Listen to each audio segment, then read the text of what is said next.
So you've relocated to San Antonio and you closed on your new home. Now what? Well, in today's video, we're going to be discussing the top 5 most important things you may want to do when moving into your brand new home. Yeah, it's going to be a good one. Let's check it out.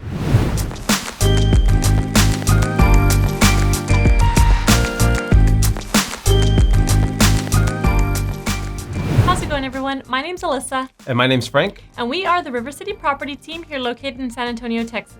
Now, before we get started, feel free to give this video a like, subscribe to the channel, and hit that notification bell because we'll be putting out new videos each week about living in our beautiful city. Right, and we're licensed real estate agents here in the state of Texas and a husband and wife team. So if you're thinking of relocating to San Antonio, whether that be for work or just looking for a change of scenery, we would love to assist you in any way we can and just be a resource of information for you. So feel free to reach out to us with the information on the screen with a phone call, text, or email, and we would love to help.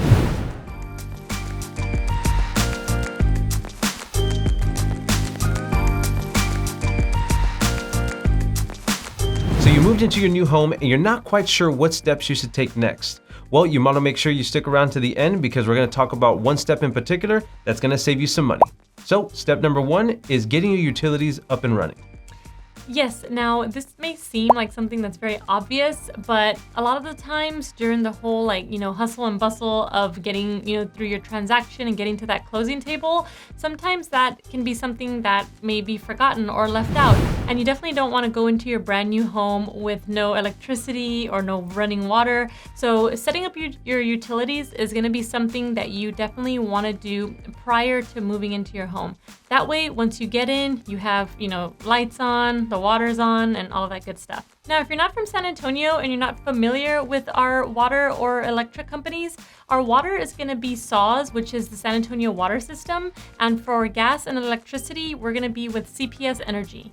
Now, these utilities also have portals that you can go online and make sure you upload your information in order to get your utilities up and running. But if you're like me and you like to talk to somebody over the phone, well, you want to consider the time frame of when you're actually moving. So if you're moving during the holidays, during your Thanksgiving, Christmas, or even into the new year, some of those businesses may not operate or maybe have shorter business hours during the weeks of your move. So make sure that's something you think about when moving into your new home. Now, the next item on the list, which these are in no particular order, but item number 2 is changing your address. Yes, this is going to be a very important step that you definitely want to make sure that you're doing as soon as possible. That way you're not missing anything important in the mail that you may be getting. And you can go ahead and change your address one of 2 ways here. You can go down to the local post office and request a mover's guide packet, and they'll give you, a hard copy of all of the forms that you'll need to fill out in order to change your address. Or you can also just simply go to the post office website and do that online. Now, you definitely want to make sure you change your address as soon as possible, especially if you're excited about moving into your new home and you've already ordered thousands of Amazon packages up to this point. Yeah, you definitely want to make sure that they're going to be going to your current correct address, which reminds me that you're also going to want to make sure that you're changing your address and updating it on things like Amazon if you have Amazon Prime, or any auto pay that you may have. And then you also want to make sure that you're changing it for your driver's license, or if your employer needs an updated address, just make sure that you're covering all bases when changing your address. Now, moving on to the next item, which is item number 3, you definitely want to make sure you get familiar with your home warranty. Yes, this is also another great item that you definitely want to make sure that you're taking the time to look into, right? So whether you are buying new construction or a resale home, you're going to want to make sure that you are familiar with that home warranty. You want to make sure that you understand what it covers and the time frames. So when you're purchasing new construction, most builders, they're going to have a warranty, package, if you will, sure, right? Yeah. And for us, I know when we purchased our home, it was new construction at the time, and we had a 1-year, 5-year, and 10-year warranty plan. So the first year is going to be pretty much like cosmetics and things within the home. Year 5 is going to be like your HVAC, systems like that. And then year 10 is going to be anything structural with the home. Now, keep in mind that every home builder is actually going to have their own warranty plan. I know for Perry Homes, instead of a 1 year, they actually do 2 years for interior and then 5 and 10. But you really want to take into consideration your home warranty as being similar to what a vehicle is, right? If, of course, in a vehicle, not every little single thing is covered. That's why you want to do your due diligence and look into your own warranty, but it's pretty much a bumper to bumper coverage and making sure that you're meeting your time frames when you're coming up to each warranty. Now let's talk about home warranty when it comes to resale or pre-owned homes. Now, whether you have purchased your own home warranty plan, or you have good agents like Alyssa and I who can actually negotiate in your honor for the sellers to possibly pay for your home warranty plan. yes, either way, you definitely want to make sure that you are familiar with that home warranty company. And also, just like new construction, you want to make sure that you're familiar with those warranty timelines and what is covered in that warranty plan.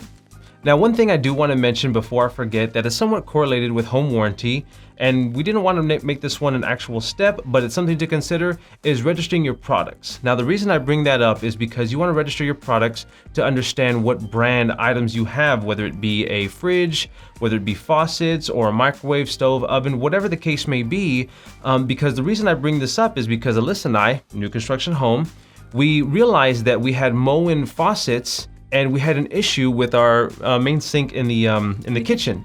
And so what we did is we called Moen, not being familiar with our home warranty at the time. We called Moen, and it looks like we had lifetime warranty on some of the faucet parts, and the part that we actually needed was able to be taken care of for free by Moen. So when I say register them, yes, you want to register them, whether it be serial numbers or whatever the case may be. It's more to be knowledgeable with what brand products you do have in case something like that happens to you. Now, the next item on our list is going to be more of a preventative item, but definitely something that you want to invest in, especially if you're going to be purchasing new construction, and that is going to be pest control. Now, whether you're purchasing new construction or a resale home, pest control, I believe, is always something really good to have as a preventative measure. But when I say especially new construction, that is because when you're in a new construction community and you have a whole bunch of houses, coming up around you, they're clearing lots, clearing land, you're definitely going to see a lot of bugs, a lot of critters out there. And just here in Texas, San Antonio, Texas in general, you are going to see a lot of bugs and critters around. So you definitely want to make sure that you are taking that preventative measure so that way you don't see them inside your new home.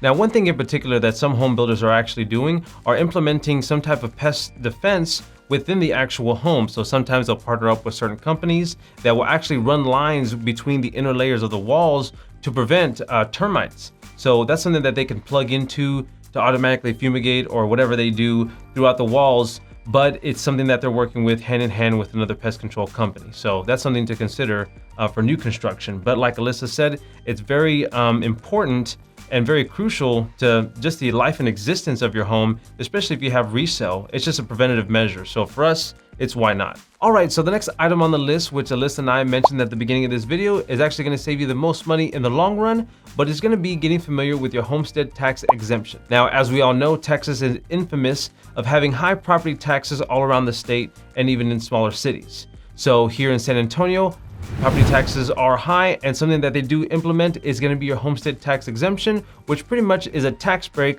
on the portion of the value of your home. Yes, and you're going to file this homestead tax exemption with your county. So here in San Antonio, we're going to be Bexar County, but if you're in places like New Braunfels, you'll be Comal County, Bernie is Kendall County. So really, you just want to make sure that you are familiar and you know what specific county you're in, and that's where you will go ahead and file that homestead tax exemption. Now, we want to be clear, filing that homestead tax exemption doesn't apply to rental properties, but it does only apply to your primary residence.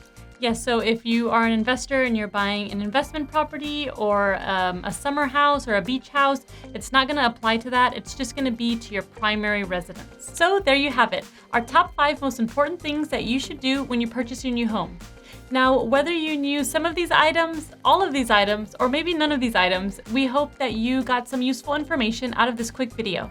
Right, and we want to remind you guys that we're licensed real estate agents here in the state of Texas and a husband and wife team, and we would love to assist you with all of your real estate needs. So feel free to reach out to us with the information on the screen with a phone call, text, or email, and we would love to help. Now, we hope you enjoyed this video. We hope you have a great weekend, and we'll see you guys on the next video.